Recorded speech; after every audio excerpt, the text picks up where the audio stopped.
Sterling ছাড়া আমরা চলেছি এতদিন, ওয়াইফাই ছাড়াও চলেছি, দেশ ভালোই ছিল। এখন স্টার্লিং আনছেন কার জন্য? আনছেন ওই আরাকান আর্মির জন্য।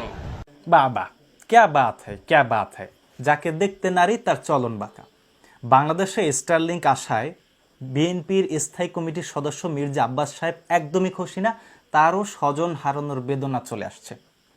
বাংলাদেশে 1990 সালে ক্ষমতায় ছিল বিএনপির বেগম খালেদা জিয়া। সেই 1990 সালে মানে 90-এর দশকে বাংলাদেশকে ফ্রিতে সাবমেরিন ক্যাবল দেওয়ার প্রস্তাব করা হয়েছিল, কিন্তু বেগম খালেদা জিয়া সেই ফ্রি সাবমেরিন ক্যাবলের প্রস্তাব নাকচ করে দিয়েছিলেন। কারণ একটাই, বাংলাদেশে যদি সাবমেরিন ক্যাবল আনা হয় তাহলে বাংলাদেশ থেকে তথ্য পাচার হয়ে বিদেশে চলে যেতে পারে। এই একটা কারণ দেখিয়ে ফ্রি সাবমেরিন ক্যাবল পেয়েও সেই প্রস্তাব নাকচ করে দিয়েছিল বিএনপি। আর আজকে 2025 সাল ডক্টর মোহাম্মদ ইউনূস যখন এই বাংলাদেশে স্টারলিংক নিয়ে আসলো, তখন বিএনপির স্থায়ী কমিটির সদস্য মির্জা আব্বাস সাহেব একদমই খুশি না, তার স্বজন হারানোর বেদনা শুরু হয়ে গেছে। সেই 1990 সালে বাংলাদেশকে ফ্রি সাবমেরিন ক্যাবল দেওয়ার প্রস্তাবকে নাকচ করা হয়েছিল এবং তার কয়েক বছর পরে অন্তত 3 থেকে 10 হাজার কোটি টাকা খরচ করে সেই সাবমেরিন ক্যাবল বাংলাদেশে আনা হয়েছে। এবং সেই 1990 সালে সেই প্রস্তাব নাকচ করার কারণে বাংলাদেশ আইসিটি খাতে অন্তত 10 বছর মানে 1 দশক পিছিয়ে পড়েছিল। আমাদের এই উপমহাদেশের মুসলমানরা একটা সময় ইংরেজি শিখতে চাইতো না, ইংরেজিতে একদম অ্যালার্জি ছিল, যে ওটা পশ্চিমাদের তৈরি, ওটা পশ্চিমাদের সংস্কার, পশ্চিমাদের কালচার, ওইটা আমরা মুসলমানরা শিখতে পারি না, আমরা এই আরবি টারবি এইগুলো নিয়ে থাকি। এই কারণে আজকে এই উপমহাদেশের মুসলমানরা কতটা পিছিয়ে আছে সারা বিশ্ব থেকে তা আপনি প্রত্যক্ষদর্শী। আর এ কারণেই কবিগুরু ওই যে রবীন্দ্রনাথ ঠাকুর বলছিলেন যে মূর্খের দেশে কিসের বিশ্ববিদ্যালয়। ডক্টর মোহাম্মদ ইউনূস যখন বাংলাদেশে স্টারলিংক নিয়ে আসলো, এটা কিসের জন্য আনা হয়েছে? আরাকান আর্মির জন্য। মির্জা আব্বাস, বিএনপির স্থায়ী কমিটির সদস্য মির্জা আব্বাস সাহেব একদমই খুশি নয়। তারা এরপরে সামনে ভবিষ্যতে ক্ষমতায় আসবে, তারপর তাদের অপকর্ম যদি এভাবে চলতেই থাকে তাহলে তাদের বিরুদ্ধেও বিশাল আন্দোলন হবে। সেই আন্দোলনে তারা এই মোবাইল নেটওয়ার্ক, এই ওয়াইফাই নেটওয়ার্ক বন্ধ করে দিয়ে অঝরে মানুষ মারবে। তারা এতে খুশি, তারা স্টারলিংকে খুশি না। আজকের এই কথাগুলো, এই ভিডিওর কথাগুলা একটু মানে বাঁকা। যারা দুই চোখ দিয়ে, বিএনপির যারা কর্মী দুই চোখ দিয়ে রাজনীতি করে প্রত্যক্ষদর্শী হিসেবে, তারা এই পোস্টের কমেন্টে লজ্জায় কিছু বলতে পারবে না, কিন্তু দেখবেন যে এই পোস্টে তবু গালাগালিতে ভরে গেছে। রাস্তায় দেখা হইলেও হয়তো বলতেও পারে, হুমকি ধামকিও দিতে পারে যে তুই বিএনপি নিয়ে কেন ভিডিও বানাইছিস। কিন্তু আজকের যে কথাগুলো বলতেছি, আপনি একটু গালি দেওয়ার আগে একটু শুনে যান।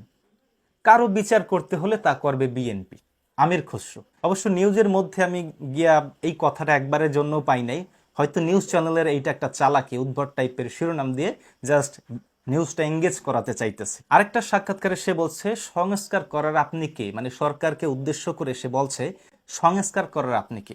যদি এই সরকার সংস্কার নাই করতো তাহলে 21শে আগস্টের মামলা এখনো ঝুলে থাকতো, 10 ট্রাক মামলা বাবর এখনো জেলে থাকতো, বেগম জিয়া চিকিৎসার জন্য দেশের বাইরে যাইতে আসতে পারতো না, খালেদা জিয়ার মামলা এখনো ঝুলে থাকতো। রিজার্ভের কি হয়েছে বাংলাদেশে সেইটা সে প্রত্যক্ষদর্শী না, সেটা সে দেখে না। রিজার্ভে কি হয়েছে বাংলাদেশে? বিদেশে পাচারকৃত টাকা জব্দ হয়েছে, এটা কোনো সংস্কার না। তারেক রহমানের মামলা যে খালাস হয়েছে, এটা কোনো সংস্কার না। মানে কথা আছে, দাঁত থাকতে দাঁতের মর্যাদা দেয় না, চোখ থাকিতে অন্ধ।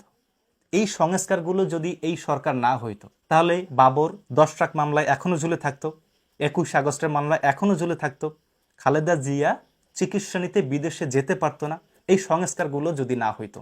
মানছি যে এই সংস্কার বিএনপি ক্ষমতায় এসেও করতে পারতো। তাহলে 5ই আগস্টের পরে যদি নির্বাচন দিতে 6 মাস দেরি হয়ে যায়, 6 মাস লাগে নির্বাচন দিতে, তাহলে সেই 6 মাস বাবর জেল খাটতো, সেই 6 মাসের মধ্যে খালেদা জিয়া বিদেশে চিকিৎসা নিতে যেতে পারতো না, সেই 6 মাস তারেক রহমানের মামলা ঝুলে থাকতো, সেই 6 মাস খালেদা জিয়ার মামলাও ঝুলে থাকতো। এছাড়াও এখন যদি উপস্থাপন করতে যাই যে কি কি সংস্কার হয়েছে, এগুলো যদি না হইতো, আমির খসরু যিনি প্রশ্ন করেছেন সরকারকে যে আপনারা সংস্কার করার কে, তাহলে এগুলো কিছুই হইতো না।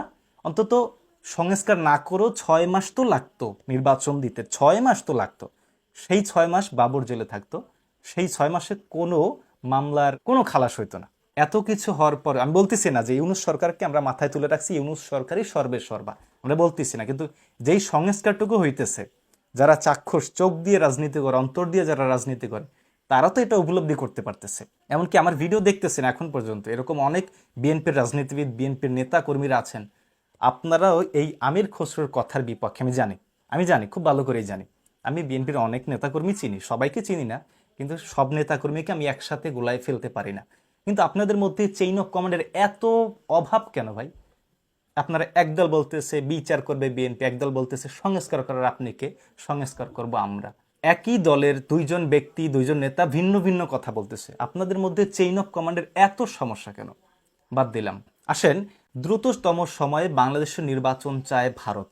আপনারাও নির্বাচন চাচ্ছেন, ভারতও বাংলাদেশের দ্রুত সময়ে নির্বাচন চাচ্ছে।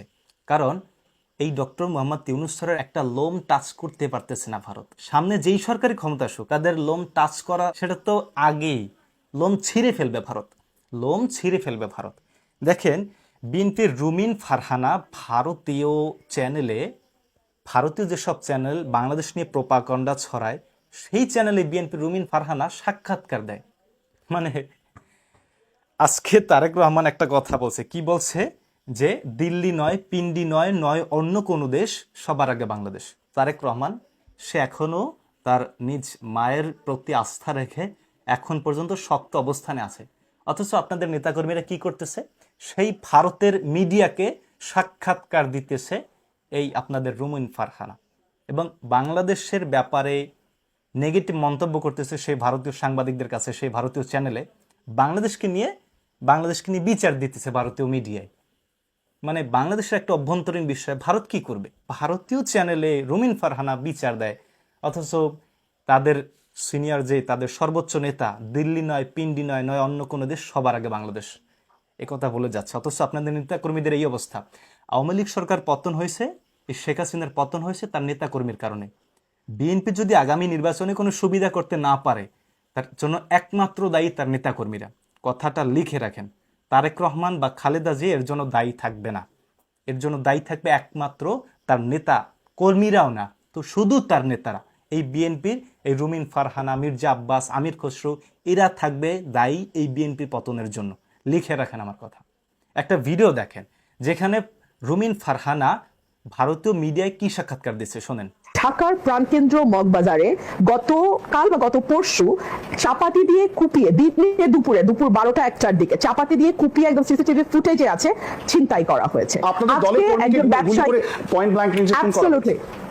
সাম্যকে পয়েন্ট ব্ল্যাঙ্ক গুলি করে মারা হয়েছে। সাম্যকে নাকি এই যে ঢাকা ইউনিভার্সিটির যে স্টুডেন্ট সোহরাওয়ার্দী উদ্যানে যে সাম্য হত্যা হয়েছে, সেই সাম্যকে নাকি পয়েন্ট ব্ল্যাঙ্ক রেঞ্জ গুলি করে মারা হয়েছে। অথচ সারা দেশ জানে সাম্যকে ছুরিকাঘাতে মারা হয়েছে।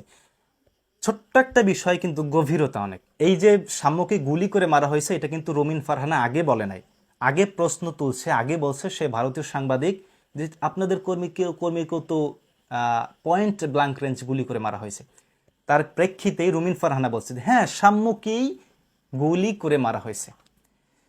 মানে এত ভারত বিরোধী বলে কি হবে? যদি ভারতীয় একটা সাংবাদিকের মিথ্যা কথাকেই যদি আপনি সাক্ষ্য প্রমাণ দিয়ে সত্যি স্বীকার করেন, সত্যি হিসেবে সাক্ষ্য প্রমাণ দেন, তাহলে যখন আপনারা ক্ষমতায় আসবেন, সারা ভারতের চাপ আপনারা কি সামলাতে পারবেন? সামলাতে পারবেন না। একটা সাংবাদিক যদি আপনার মিথ্যা কথাকে সত্য বানিয়ে দিতে পারে, আপনি যদি সেইটার সাক্ষ্য প্রমাণ দেন, তাহলে পুরো ভারতের চাপ আপনি সইতে পারবেন না। একটু ভেবে দেখেন, আপনাদের সিনিয়র নেতা বেগম খালেদা জিয়া নেত্রী, আপনাদের নেতা তারেক রহমান এখন পর্যন্ত শক্ত অবস্থানে আছেন, কিন্তু আপনাদের নেতাদের কি অবস্থা? আপনাদের কর্মীরা বাদ দিলাম, কর্মীরা আসলে আপনাদের নেতাদের কিছুই করতে পারবে না, সংস্পর্শেও যেতে পারে না। কিন্তু আপনাদের নেতাদের যদি এই অবস্থা হয়, তাহলে আপনাদের তারেক রহমানের স্বপ্ন ধূলিসাৎ হয়ে যাবে। আপনাদের তারেক রহমানের স্বপ্ন বাস্তবায়ন হতে দেবেন আপনাদের নেতারা। কর্মীরা শুধু তারেক রহমানের স্বপ্ন বাস্তবায়ন হতে দিতে চায়, কিন্তু আপনাদের নেতারা এই তারেক রহমানের স্বপ্ন আগামী নির্বাচনে হয়তো ধূলিসাৎ হয়ে যেতে পারে, করে দিতে পারে।